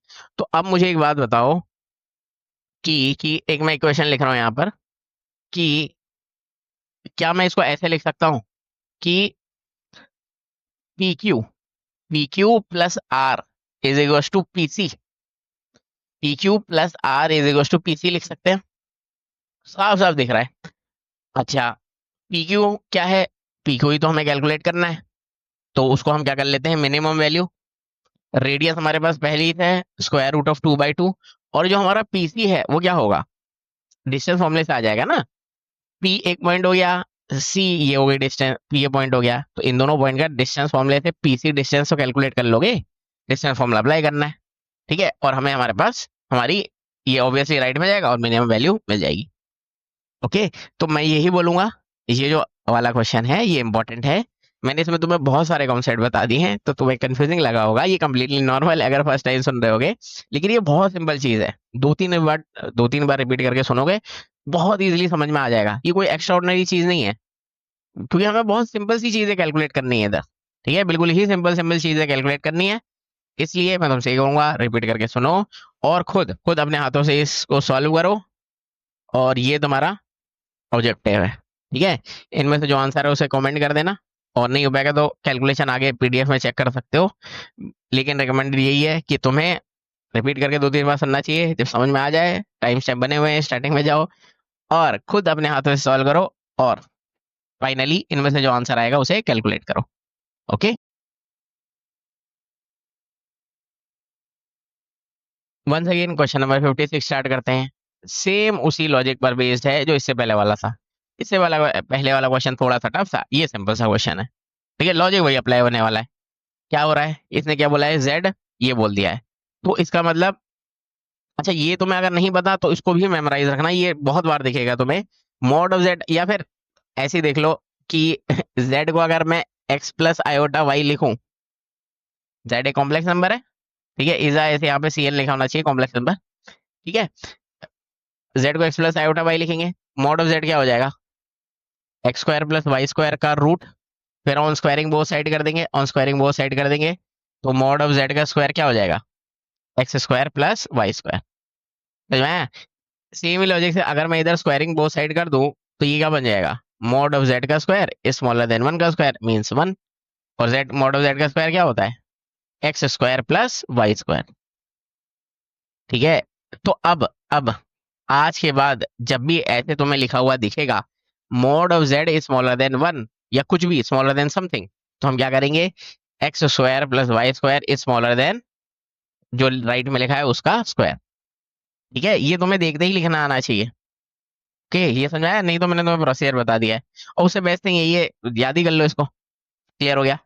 अब जब ये इक्वेशन हमारे पास आई है, तो ये तो बहुत सिंपल सी बात है, ये तो बहुत ही सिंपल सी बात है कि ये क्या है, एक सर्किल है जिसका सेंटर कहाँ पर है, 0,0, जिसका सेंटर कहाँ पर है, 0,0, और इसका रेडियस क्या है, इसका रेडियस क्या है, इस सर्किल का रेडियस क्या है, 1। ठीक है, इस सर्कुलर, ये वैसे क्योंकि स्मॉलर देन है तो रीजन होगा सर्कुलर रीजन, तो उसका रेडियस क्या होगा 1। ठीक है, लास्ट ही क्वेश्चन मैंने तुम्हें बताया था कि कभी भी ऐसे लिखा होगा ना, z प्लस हो या z माइनस हो, ठीक है, हमें फर्क नहीं पड़ता, क्योंकि अगर इधर प्लस है, अगर इधर प्लस है तो मैं माइनस बना लूंगा, ऐसा कर लूंगा ना, माइनस आ गया, और इसे क्या लिख सकते हैं, ब्रैकेट में हम लिख सकते हैं -3/2 -2 आयोटा। समझ में आया ना क्या किया मैंने? ओके, माइनस कॉमन लिख लिया, और इधर प्लस होगा, सॉरी कॉमन नहीं होगा, प्लस होगा, प्लस को भी हटा के यहाँ पे माइनस लिखेंगे। एक मिनट, मैं इसको अच्छे से लिख देता हूँ, ये कुछ ऐसा बन जाएगा, अगर मैंने एक तो माइनस कॉमन लिया और 1/2 को मल्टीप्लाई कर दिया। समझ गए? तो अब मैंने तुम्हें लास्ट वाले ही क्वेश्चन में बताया था कि जब भी हमारे पास ऐसा सर्किल होगा और और z माइनस Z1 की फॉर्मेट में ऐसे कुछ लिखा होगा और उसकी मिनिमम वैल्यू की बात हो रही होगी, सेम यही चीज थी लास्ट वाले क्वेश्चन में, अगर तुमने रिपीट करके देखा होगा तो हम बहुत ही बेसिक सा कॉन्सेप्ट अप्लाई करते हैं। सबसे पहले ये वाला पॉइंट प्लॉट कर देंगे, -3/2 -2, ये पॉइंट प्लॉट हो गया। ये पॉइंट, एक मिनट इसको थोड़ा सा शिफ्ट कर लेते हैं, ये पॉइंट प्लॉट हो गया। पॉइंट प्लॉट होने के बाद मिनिमम डिस्टेंस के लिए हम क्या करेंगे, इसको सेंटर से ज्वाइन कर देंगे, ये भी लास्ट क्वेश्चन में बताया था। अगर इस पॉइंट को मैं P एज्यूम कर लूं, इस पॉइंट को P एज्यूम कर, अरे ये क्या हो गया, एक मिनट ना, अगर इस पॉइंट को मैं P एज्यूम कर लूं और ये मेरा क्या हो गया C कर लेते हैं सेंटर को, तो ये वाला पॉइंट हमारा क्या होगा Q, और ये जो PQ है यही हमारी मिनिमम वैल्यू है इसकी, ये लास्ट क्वेश्चन में ही बताया था मैंने। ठीक है, तो ये PQ मिल गया, और ऑब्वियसली ये हमारा रेडियस है, मीन्स 1 है, तो अल्टीमेटली PC को मैं किसके इक्वल लिख सकता हूँ, PQ प्लस R1। ठीक है, PQ प्लस R या PQ प्लस 1 ऐसे लिख सकते हैं, और PQ ही तो हमें कैलकुलेट करना है, वही हमारी मिनिमम वैल्यू है। PC कैसे आएगा, इस पॉइंट का और इस पॉइंट के बीच में जो डिस्टेंस होगी उसको हम क्या कर लेंगे, डिस्टेंस फॉर्मूला अप्लाई कर देंगे, और हमें हमारा आंसर मिल जाएगा। वंस अगेन देखो, लॉजिक रिपीट हो गया है तो तुम्हें ये आना चाहिए, समझाने में मुझे टाइम लग रहा है, लेकिन अगर तुम करने बैठोगे तो ये मैक्सिमम 2 मिनट्स वाला क्वेश्चन है, एक एवरेज स्टूडेंट भी इसको, जिसको ये लॉजिक पता है, मैक्सिमम 2 मिनट्स में कैलकुलेट कर लेगा। तो बेसिक यही है, रिपीट करके एक बार सुनो, और ये वैल्यू, ये वैल्यू जो है हमारी मिनिमम वैल्यू PQ, उसे कैलकुलेट करो, और ये रहे तुम्हारे ऑब्जेक्टिव्स, इनमें से जो आंसर आएगा उसे कमेंट कर देना, सो दैट ऑल लोग भी देख सके, और नहीं हो पाएगा तो ऑब्वियसली कैलकुलेशन PDF में जाके देख सकते हो। ठीक है, फिर कैलकुलेशन। ओके, तो स्टार्ट करते हैं हमारा question number 57। Once again video को पॉज करके पढ़ लो क्वेश्चन, ये भी डायरेक्ट फॉर्मूला वाला क्वेश्चन है। डायरेक्ट फॉर्मूला कैसे, उसने ये बोला है, if the minimum value of this plus this is 5√2, is 5√2। Clear हो गया? तो अब ये बहुत बेसिक सी चीज है, बेसिक सी चीज है कि अगर मैं इंडिविजुअली सिर्फ इसको देखूं, ठीक है, इंडिविजुअली सिर्फ इसको देखूं, या फिर तुम इसको डायरेक्ट एज अ कॉन्सेप्ट ही मेमोराइज रखो, कि कभी भी ऐसे लिखा होगा ना, z माइनस Z1, Z-Z1 का मॉडुलस प्लस Z-Z2 का मॉडुलस, तो ये क्या रिप्रेजेंट करता है कि ये वाला पॉइंट हमारा क्या होगा, Z1, और ये हो जाएगा Z2। ठीक है, और बहुत सिंपल सी बात है, 3√2, 0 ये वाला पॉइंट होगा, और ये वाला पॉइंट क्या होगा, 0, P√2। ठीक है, P√2। ठीक है, ये हो गए हमारे, और उसने ये बोला है कि ये पूरी वैल्यू क्या होनी चाहिए, दिस प्लस दिस। ठीक है, इसकी मिनिमम वैल्यू क्या होनी चाहिए, वो होनी चाहिए 5√2। तो ये 5√2 मिनिमम वैल्यू तभी आती है, मिनिमम वैल्यू 5√2 तभी आती है जब जब ये पॉइंट Z, ठीक है, ये पॉइंट Z क्या होगा, इसके मिड पॉइंट पे होगा। ठीक है, या फिर तुम ऐसे समझ सकते हो कि ये जो Z है वो ऑलवेज क्या होगा। ठीक है, अगर मैं इसका लॉकस तो मैं बोलूँ, अब ये थोड़ा ना थ्योरी है, मैं तो उतनी ज्यादा तो मैं थ्योरी अभी नहीं बताना चाहता, क्योंकि तुम लोग कंफ्यूज ना हो जाए, इसलिए ये क्या करेगा ना, हमेशा इसके परपेंडिकुलर बाइसेक्टर में लाई करेगा। तो ये जो डिस्टेंस है, ये जो डिस्टेंस है ना, ऑलवेज क्या होती है, इक्वल होती है। डिस्टेंस क्या होती है, ऑलवेज इक्वल होती है। तो ये मिनिमम कब होगी, जब ये इसका मिड पॉइंट होगा। ठीक है, मिड पॉइंट होगा, या फिर ओके, मिड पॉइंट होगा। अब ये इसका मिड पॉइंट है, तो ऑब्वियसली ऑब्वियसली ये जो AB डिस्टेंस है, ये जो हमारी ए बी डिस्टेंस है, ठीक है, ये जो हमारी ए बी डिस्टेंस है वो क्या होनी चाहिए, 5√2। ठीक है, मिनिमम के लिए ये जो ए बी ये होगी ना कि दिस प्लस दिस, तो ये डिस्टेंस प्लस ये डिस्टेंस क्या होनी चाहिए, 5√2। ठीक है, या फिर तो ऐसे भी समझ सकते हो, अगर हम इंडिविजुअली देखें तो ये क्या है, मॉड ऑफ, अगर मैं सिर्फ इंडिविजुअली इतना बोलूं, और जिन्होंने थ्योरी अच्छे से पढ़ी है, मॉड ऑफ जेड माइनस या Z1 - Z2, mod of Z1 - Z2 का मीनिंग क्या होता है, मॉड ऑफ Z1 - Z2 का मीनिंग ये होता है कोई दो पॉइंट है, Z1 और Z2, ए बी, ये जो ए बी डिस्टेंस है वो मॉड ऑफ Z1 - Z2 को रिप्रेजेंट कर रही है। सेम ही लॉजिक से Z - 3√2 क्या है, चलो इसको सी कर लेते हैं। ठीक है, ये जो ए सी डिस्टेंस है ये क्या है, ये क्लियर हो गया। बी सी डिस्टेंस क्या हो गई, ये सेकंड वाला। ठीक है, बी सी क्या हो गई हमारी सेकंड वाली डिस्टेंस। ठीक है, समझ में आया? और इन दोनों को क्या कर दिया, ऐड कर दिया, तो ए सी प्लस बी सी हमारा क्या हो रहा है, ठीक है, ए सी प्लस बी सी हमारा क्या हो रहा है, 5√2।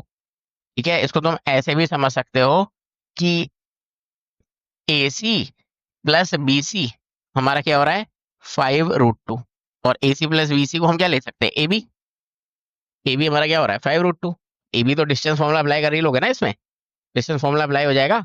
तो डिस्टेंस फॉर्मूला क्या होता है, क्या हो जाएगा, 9 18 और 2p², और ऑब्वियसली स्क्वायरिंग बोथ साइड कर देंगे, या मैं इसको एक बार अच्छे से लिख देता हूँ, ए बी हमारा क्या था, 5√2, क्या था, 5√2, और ये रूट आता है तो मैंने पहले ही क्या कर दी, ऑन स्क्वायरिंग बोथ साइड, पहले ही मैंने क्या कर दी, ऑन स्क्वायरिंग बोथ साइड, तो रूट हट गया, तो 50 आ गया, p² क्या आ गया, 16, p² हमारा क्या आ गया, 16। क्लियरली p की वैल्यू क्या आ गई, 4 के इक्वल। क्लियरली +- 4 आई है, उसने क्या बोला, देन आ वैल्यू ऑफ, कोई एक वैल्यू p की क्या होगी। ठीक है, कंफ्यूज ना हो इसलिए मैं +- 4 लिख देता हूँ, पर उसने कोई एक वैल्यू पूछी है, तो इन सब में से जो सिमिलर आ रही है, क्योंकि -4 तो है ही नहीं, इधर सिर्फ 4 है, तो हमारा आंसर क्या हो जाएगा, 4। ठीक है, वंस अगेन मैं यही बोलूंगा कि ये थोड़ा सा कंफ्यूजिंग अगर लगा है तो रिपीट करके सुन लो, और बेसिक यही है कि मतलब अगर तुमने थ्योरी नहीं पढ़ी होगी ना, तब ये थोड़ा कंफ्यूजिंग लगा होगा तुम्हें। ठीक है, ओके, तो स्टार्ट करते हैं हमारा क्वेश्चन नंबर 58। वीडियो को पॉज करके पढ़ लो क्वेश्चन। ये कब आया था, जेई में 2022 में। ये भी एक बहुत ही सिंपल सा क्वेश्चन है, बस उन्होंने थोड़ा सा तुम्हें कंफ्यूज किया है। कंफ्यूज कैसे किया है कि एक देखो ये क्वेश्चन दिख रही है मैं बड़ी सी, ठीक है, तो वही पुराना अपना जेड को हम क्या कर रखेंगे, एक्स प्लस आयोटा वाई, इधर भी रखेंगे, इधर भी रखेंगे, इधर भी रखेंगे। ठीक है, फिर उसका मॉड कर देंगे और वैल्यू कैलकुलेट करेंगे। तो इस काम को मैं जल्दी से कर देता हूँ। ओके, तो अब देखो मैंने क्या किया, मतलब जितने भी सेट है उस पर एक्स प्लस आयोटा वाई रखा, फिर उनके मॉड का स्क्वायर कर दिया, थोड़ा सा सिंप्लीफाई करा, मेरे को ये वैल्यू मिल गई। ठीक है, थोड़ा सा सिंप्लीफाई किया, मुझे ये वैल्यू मिल गई। अब उसे क्वेश्चन में क्या बोला है, कि उसने बोला है कि मिनिमम वैल्यू ऑफ दिस। ठीक है, ये जो लिखा हुआ है ना, ये जो वी लिखा हुआ है, ये जो वी लिखा हुआ है, इसकी इसकी मिनिमम वैल्यू V0 है। इसकी मिनिमम वैल्यू क्या है, V0, और ये कब अटेन हो रही है, Z = Z0 में। तो बेसिक सी बात है कि हमें इसकी मिनिमम वैल्यू चाहिए, इसकी क्या चाहिए, मिनिमम वैल्यू। अब ये चीज बहुत अच्छे से मेमोराइज तुम्हें रखनी है, ये पूरी मैथमेटिक्स के लिए इंपॉर्टेंट है, और ये बहुत बार आता है कि देखो, इसको अगर तुम क्लोजली ऑब्जर्व करो, कि ये क्या लिखा हुआ है, समथिंग का स्क्वायर, ये क्या लिखा हुआ है, समथिंग का स्क्वायर। तो ये ऑलवेज एक्स की कुछ भी वैल्यू रख लो, इसका आंसर पॉजिटिव आएगा, वाई की कुछ भी वैल्यू रख लो, इसका आंसर पॉजिटिव आएगा। तो सारे पॉजिटिव नंबर्स को क्या किया जा रहा है, यहाँ पर ऐड किया जा रहा है। ठीक है, तो ऐसे केस में, ठीक है, सारे पॉजिटिव नंबर्स को क्या किया जा रहा है, ऐड किया जा रहा है, ये भी पॉजिटिव है, ये भी पॉजिटिव है, ये भी पॉजिटिव है, और दोनों के तीनों क्या हो रहे हैं, ऐड हो रहे हैं। तो कभी भी ये एज अ कॉन्सेप्ट मेमोराइज रखना, पॉजिटिव नंबर्स को ऐड किया जा रहा होगा, और तुमसे मिनिमम वैल्यू की बात की जाएगी, या तुमसे मिनिमम वैल्यू पूछी जाएगी, तो तुम क्या करोगे, एक बार इसको इक्वल टू 0 करोगे, तो x - 1 को हमने 0 किया, हमें क्या मिला, x = 1। इस वैल्यू को इक्वल टू 0 करोगे, तो y - 2 को हमने 0 किया, हमें क्या मिला, y = 2। ये समझ में आया? तो इसका मतलब क्या हुआ कि ये जो v, अब 10 को तो 0 नहीं कर सकते ना, नहीं 3 को कर सकते हो, इन्हीं दोनों को कर सकते हो, तो जिनको कर सकते हो इन्हीं को करेंगे। ठीक है, तो हमें ये क्या पता लगा कि जब x 1 होगा और y 2 होगा, तब इसकी मिनिमम वैल्यू आएगी। समझ में आया? तो अब मैं अ, ये वाला अननेसेसरी पार्ट को इरेज कर देता हूँ। तो यहाँ पे हमें क्लियर हो चुका है, मिनिमम वैल्यू लाने के लिए एक्स को हमें 1 रखना पड़ेगा और वाई को हमें क्या रखना पड़ेगा, 2। और हमने जो कॉम्प्लेक्स नंबर एज्यूम किया था वो क्या था, एक्स प्लस आयोटा वाई। तो यहाँ से ये तो हमें क्लियर हो चुका है कि जो हमारा कॉम्प्लेक्स नंबर है, ये जो जेड नॉट की बात हो रही है ना, attend at z is equal to z naught, तो वो जेड नॉट क्या होगा हमारा,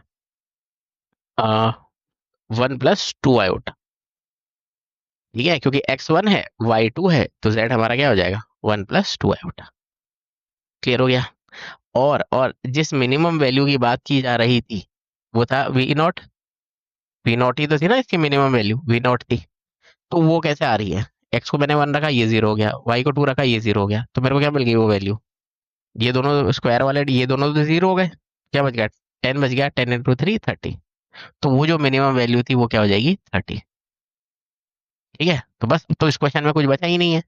इस पॉइंट के बाद मुझे क्या करना है, जेड नॉट आ चुका है, उसका स्क्वायर करके इधर रख देंगे, उसके कॉन्जुगेट का क्यूब करके यहाँ रख देंगे, फिर 3 ऐड कर देंगे, मॉडुलस करेंगे, फिर उसका कर देंगे स्क्वायर। और v0 का स्क्वायर ये तो डायरेक्ट 900 दिख ही रहा है हमें, समझ गए ना? अब इस पॉइंट के बाद इसमें आगे कैलकुलेशन है। ये जो मैंने सारा बोला, अगर समझ में नहीं आया रिपीट करके एक दो बार सुन लो, ये बहुत सिंपल सी चीज़ है। ठीक है, अब बस वही चीज़ है ना, अगर तुम्हें ये सारा लॉजिक पहले से नहीं पता होगा तो तुम लोग कन्फ्यूज हुए होगे। तो आज के बाद मेमोराइज रखना। ठीक है, तो एनीवेज अब इस पॉइंट के बाद वंस अगेन सिर्फ कैलकुलेशन है, वो तुम्हें खुद करनी है। मैक्सिमम 3 मिनट्स का टाइम लो, वैल्यू पुट करो, जितना भी कर पा रहे हो ट्राई करो। ये तो रहे तुम्हारे ऑब्जेक्टिव्स। और कैलकुलेशन पीडीएफ में तो तुम्हें सब कुछ मिल ही जाएगा। ओके,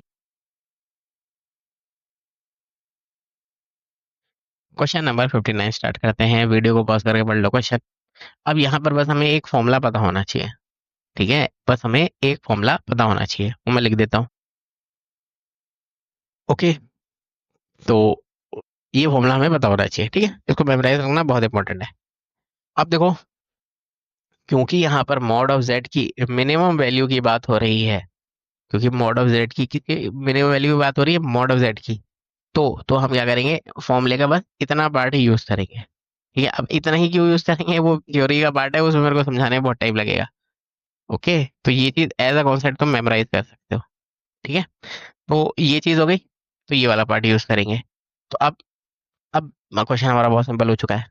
ठीक है, तुम लोग को अच्छे से समझ में आ जाए, कुछ देर के लिए, क्योंकि हमें अल्टीमेटली क्या चाहिए, मॉड ऑफ जेड। तो कुछ देर के लिए अगर मैं मॉड ऑफ जेड को एक्स एज्यूम कर लूँ, ठीक है, कुछ देर के लिए मैं क्या कर लेता हूँ, कुछ देर के लिए मॉड ऑफ जेड को मैं एक्स एज्यूम कर लेता हूँ। तो यह बना x - 1/x का होल का modulus is smaller than equal to, ये 2 के इक्वल है, ये तो राइट हैंड साइड तो 2 से खुद ही बोली है ना, तो इसको 2 कर लिया। ठीक है, बस अब इसको एलसीएम लेके सॉल्व कर लो, जो तुम्हारा आंसर आएगा वही हमारी एक्स की क्या हो जाएगी, मैक्सिमम वैल्यू, मतलब जेड की मैक्स एक्स आएगा, वही तुम्हारी जेड की मैक्सिमम वैल्यू आएगी। ठीक है, तो वंस अगेन इसके आगे का कैलकुलेशन है, तुम खुद करना, पॉज करके ट्राई कर लो, इनमें से जो आंसर आएगा उसे कमेंट कर देना, बाकी पीडीएफ तो है ही है। Okay, once again question number 60। ये वाला भी बहुत कंफ्यूजिंग है क्वेश्चन। इसको भी अगर तुम, मतलब रिकमेंडेड यही है, स्किप करना चाहते हो स्किप कर लो, नहीं तो इसका डिटेल एक्सप्लेनेशन ही देख लेना। ठीक है, क्योंकि इसमें मुझे ना बहुत सारी चीज़ें, बहुत सारी कैलकुलेशन तुम्हें समझानी पड़ेगी। ओके, तो बेस्ट थिंग यही है कि तुम या तो पीडीएफ में इसका देख लो सोल्यूशन, नहीं तो डिटेल एक्सप्लेनेशन देख लेना। ठीक है, ओके, तो स्टार्ट करते हैं हमारा question number 61। Very very easy question. ठीक है, वीडियो को पॉज करके एक बार क्वेश्चन पढ़ लो, दिखने में बहुत बड़ा सा है बट बहुत ही सिंपल इसका सोल्यूशन है। कैसे सिंपल है, देखो उसने क्या बोला है। ठीक है, ऑब्वियसली जेई में 2023 का बीवाई क्यू है। इसने क्या बोला है, W1 be the point obtained by rotating by the, ऐसा ऐसा होना चाहिए था, रोटेशन ऑफ, ठीक है, bye rotating Z1 about the origin. अब देखो ये इंपॉर्टेंट है, about the origin through the right angle anti clockwise direction. ये 3 चीजें इंपॉर्टेंट है। फर्स्ट थिंग क्या है, about the origin, second right angle, और एंटी क्लॉकवाइज डायरेक्शन। कभी भी ऐसी कंडीशन आएगी, ठीक है, ये फॉर्मूला ही होता है वैसे तो, इसको तो हमारा W1 क्या हो जाएगा, आयोटा टाइम्स Z1, क्या हो जाएगा, आयोटा टाइम्स Z1। ठीक है, ये तो वही फर्स्ट। सेकेंड थिंग उसने क्या बोली है, W2 कैसे आएगा, W2 कैसे आएगा, point obtain bye rotation of this Z2। अब क्या किसको रोटेट कर रहा है, Z2 को। बहुत ध्यान से समझो, about the origin, second right angle, दो चीजें सेम है, बट यहाँ पर क्या हो गया, क्लॉकवाइज डायरेक्शन, डायरेक्शन क्या हो चुका है, क्लॉकवाइज। इसलिए इसलिए मैं क्या करूंगा, इसको आयोटा टाइम्स मल्टीप्लाई करूंगा, बस। सिंपल सा क्वेश्चन है, बस इतना सारा जो लिखा था उसके ये दो सेंटेंस मीनिंग है। ठीक है, बस अब तो कुछ बचा ही नहीं इस क्वेश्चन में, हमें अल्टीमेटली क्या चाहिए, principal argument of W1 - W2। तो W1 - W2 तो दिख ही रहा है ना, W1 - W2 तो दिख ही रहा है, इन दोनों को सब्ट्रैक्ट कर देंगे, तो क्या मिल जाएगा, आयोट, देखिए मैंने Z1 लिख दिया ना, इधर Z2 होगा, Z2 था ना, ये Z2 था। ठीक है, Z2 को रोटेट कर रहे थे ना, इसलिए Z2 होगा। तो अब क्या था, W1 - W2, तो क्या मिल जाएगा, iota times Z1 plus Z2, क्या बन जाएगा, iota times Z1 plus Z2। ठीक है, अब Z1 प्लस Z2 कर दो, अननेसेसरी पार्ट को इरेज कर रहा हूँ, ठीक है। Z1 प्लस Z2 अगर कर देंगे हम, तो एक मिनट, अननेसेसरी पार्ट को इरेज कर देते हैं सारा। Z1 प्लस Z2 अगर हम कर देंगे तो ये क्या हो जाएगा, आयोटा टाइम्स 9 प्लस, कितना हो जाएगा, नहीं 8 प्लस 9 आयोटा, क्या हो जाएगा, 8 प्लस 9 आयोटा, मल्टीप्लाई कर देंगे आयोटा से, तो क्या मिलेगा, -9 प्लस 8 आयोटा। ठीक है, क्या मिल जाएगा, -9 प्लस 8 आयोटा। अब देखो, इसके बाद ये पूरा एनसीईआरटी है, इसके बाद तो ये पूरा एनसीईआरटी वाला कॉन्सेप्ट है, बोर्ड लेवल का। ये हमें क्या मिल गया है, W1 - W2, ये वैल्यू आ गई। अब इसका क्या चाहिए, प्रिंसिपल आर्गुमेंट। प्रिंसिपल आर्गुमेंट कैसे आता है, सबसे पहले तो हम ये देखते हैं ये कौन से क्वाड्रेंट में लाई कर रहा है। तो ऑब्वियसली रियल पार्ट क्या है, -9, तो -9 तो इधर आएगा, और इमेजिनरी पार्ट क्या है, 8, तो इमेजिनरी एक्सिस में आएगा। तो क्लियरली क्या दिख रहा है, कौन से क्वाड्रेंट में आ रहा है, सेकंड क्वाड्रेंट में। क्लियरली ये कौन से क्वाड्रेंट में आ रहा है, सेकंड क्वाड्रेंट में, देख देख पा रहे हो ना, समझ पा रहे हो।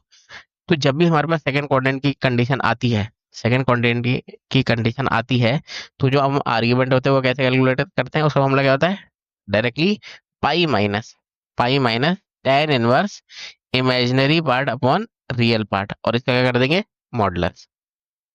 ठीक है, इसका कर देंगे मॉडुलस। तो मॉडुलस का मतलब क्या हुआ, ये जो माइनस है वो हट जाएगा, मॉडुलस करने का मतलब क्या हुआ, माइनस रिमूव हो जाएगा।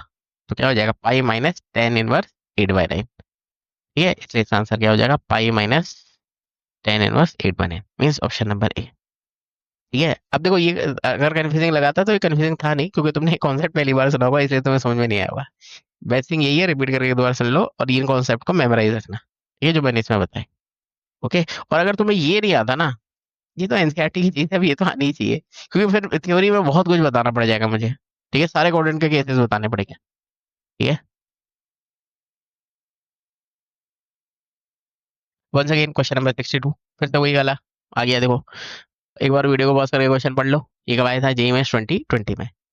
फिर से उसने क्या बोल दिया है कि ये क्या है, हमारा रियल नंबर है। अब अगर ये रियल नंबर है, ठीक है, ये रियल नंबर है, तो इसको क्या करेंगे, ठीक है, रियल नंबर है ना उसमें, तो इसका मतलब क्या हुआ, उसका इमेजिनरी पार्ट हमारा क्या हो जाएगा, equal to zero. Imaginary part हमारा क्या हो जाएगा, इक्वल टू जीरो।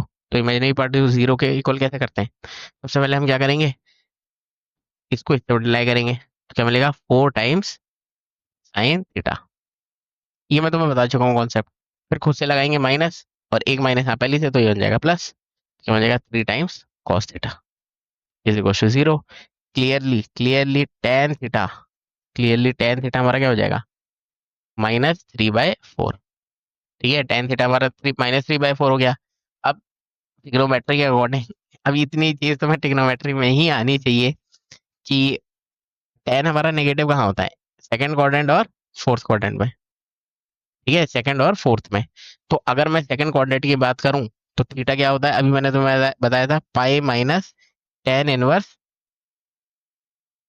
ये जो हमारा, ये imaginary part upon real part, ये किसका, इसका, इसी का तो बताना ना आर्गुमेंट, इसका आर्गुमेंट बताना है। तो tan inverse imaginary part upon real part, एक मिनट इसको थोड़ा साइड कर लेते हैं, tan inverse imaginary part upon real part, तो imaginary part upon real part क्या हो जाएगा, cos theta upon sine theta. ये तो होगा ना cos theta upon sine theta, ठीक है। और cos theta upon sine theta क्या होता है, कॉट थीटा। तो obviously cos theta upon sine theta क्या हो जाएगा, इसका रेसिप्रोकल, मीन्स 4/3। क्या हो जाएगा, 4/3, ठीक है। और मॉडुलस कर देंगे तो नेगेटिव सिंबल रिमूव हो जाएगा। समझ में आया? मैं फिर से बता देता हूँ, देखो इसका हमें आर्गुमेंट चाहिए, तो वो क्या होता है, मैंने, और ये हमें दिख चुका है, सेकंड क्वाड्रेंट की बात हो रही है, तो सेकंड क्वाड्रेंट की बात हो रही है, तो वो फॉर्मूला क्या होता है, pi minus tan inverse imaginary part upon real part. इसका इमेजिनरी पार्ट क्या है, कॉस थीटा, रियल पार्ट क्या है, साइन थीटा, जैसे लास्ट क्वेश्चन में हमने किया था। ये क्या बन जाएगा, ऐसे भी कर सकते हैं 1/tan थीटा, ठीक है, या फिर कॉट थीटा हो जाएगा। और कॉट थीटा इसकी हेल्प से तो आ ही जाएगा ना 4/3। और tan इनवर्स के अंडर में क्या रखते हैं, मॉडुलस कर देते तो इसलिए पॉजिटिव हो जाता है। तो एक आंसर तो तुम्हारा ये आएगा। दूसरा आंसर क्या आएगा, क्योंकि फोर्थ क्वाड्रेंट की बात हो रही है, फोर्थ में कोई प्रॉब्लम नहीं होती, बस माइनस लिख दो, ठीक है। माइनस लिख दो, फिर से वही imaginary part upon real part, ये वही 4/3 आ जाएगा, ठीक है। उसके बाद बस माइनस लगा दो, तो कोई प्रॉब्लम नहीं है। तो ये दो आंसर तुम्हारे आ रहे हैं, ठीक है। पर उसने क्वेश्चन में देखो ना, देन एन आर्ग्यूमेंट ऑफ, मतलब कोई एक बताना है। तो ये तो दो मिल गए, अब इसको लेके चलते हैं नेक्स्ट पेज में, यहाँ पे पुट कर देंगे। अब इनमें से चेक कर लो कौन सा वाला करेक्ट है। पाई माइनस, ये ऑप्शन नंबर ए करेक्ट है, ठीक है। ऑब्वियसली ये भी इनकरेक्ट है, ये भी, क्योंकि 3/4 आ रहा है ना, हमारा तो 4/3 आ रहा है, और इधर माइनस होता तब ये करेक्ट होता, ठीक है। वन सेकेंड में ये बोलूंगा कि, क्योंकि अभी इसमें कॉन्सेप्ट यूज हो रहे हैं, फॉर्मूले यूज हो रहे हैं, वो तो देखो तुम्हें आनी चाहिए, ठीक है। उसके लिए नहीं तो मुझे थ्योरी बहुत सारी बतानी पड़ जाएगी। वन सेकेंड क्वेश्चन नंबर 63, ये भी बहुत सिंपल सही क्वेश्चन है। अब देखो इसमें क्या करना है ना, कि कैलकुलेट करना पड़ेगा तुम्हें ये वैल्यू को। अब ये वैल्यू कैसे कैलकुलेट होगी, देखो बहुत सिंपल सी चीज है, फिर वही बेसिक अलजेब्रा है। बेसिक अलजेब्रा है, क्या है, 1 + आयोटा, ये क्या लिखा हुआ है, जेड का कॉन्जुगेट। फिर क्या लिखा हुआ है, अच्छा इन दोनों को मल्टीप्लाई कर देंगे, तो क्या मिलेगा हमें, जेड का conjugate minus Z into Z का कॉन्जुगेट प्लस 1/z, ठीक है। ये समझ में आया? अब बेसिक का कॉन्सेप्ट कौन सा वाला है, कि देखो मेरे पास जेड है, मेरे पास जेड है, ठीक है, तो जेड का कॉन्जुगेट भी है। अगर हमारे पास जेड है तो जेड का कॉन्जुगेट क्या हो जाएगा, 1 - आयोटा, ठीक है। अब ये जितनी भी वैल्यू है ना, जेड का कॉन्जुगेट उठा के इधर रखेंगे, फिर जेड उठा के इधर रखेंगे, समझ में आ रहा ना, वैल्यू पुट करेंगे, ठीक है। ये बिल्कुल एनसीईआरटी वाली चीज है, ठीक है। अब ये चीज ना इसमें सॉल्व करनी पड़ेगी, कैलकुलेशन करना पड़ेगा बैठ के, ठीक है। और फिर जब इसको सॉल्व करेंगे, फिर वही रैशनलाइज करके इसका एक वैल्यू आ जाएगी, फिर उसका आंसर कैलकुलेट कर लेंगे, ठीक है। तो इसके आगे भी ये सिर्फ कैलकुलेशन है, ठीक है। मेन हिंट मैंने तुम्हें बता दी है, और ये तुम तभी तुम्हें समझ में आएगा जब खुद पेन पेपर लेके बैठ के इसको सॉल्व करोगे, उसमें वैल्यू पुट करके कैलकुलेशन खुद करोगे। तो वंस अगेन फिर से मैं बोलूंगा, मैक्सिमम थ्योरी से ट्राई करो, पीडीएफ में कैलकुलेशन तुम्हें मिल जाएगी। और नहीं हो पाएगा तो इसका भी मैं डिटेल एक्सप्लेनेशन बना दूंगा, वो तुम्हें डिस्क्रिप्शन में मिल जाएगा, ठीक है, उसकी प्लेलिस्ट। ओके, तो अब देखो क्वेश्चन नंबर 64 से लेकर के 75 तक, ये 9 क्वेश्चन जो है ना, ये बहुत ज्यादा कैलकुलेटिव है, ठीक है। ऐसे क्विक रिवीजन में ये सॉल्व नहीं हो पाएंगे, तो बैठ के एक एक चीज तुम्हें समझानी पड़ेगी। तो उसके लिए जो एक्सप्लेनेशन वाला वीडियो है वही तुम देखोगे तो बेटर रहेगा, तभी समझ में आएगा, ठीक है। बाकी खुद से तुम ट्राई करना चाहते हो तो कर सकते हो, लॉजिक यही वाले यूज होंगे, बट कैलकुलेशन ही कैलकुलेशन है उन कॉन्सेप्ट्स में, ठीक है। तो उनको उधर से देख चेक कर लेना, ठीक है, चेकआउट कर लेना।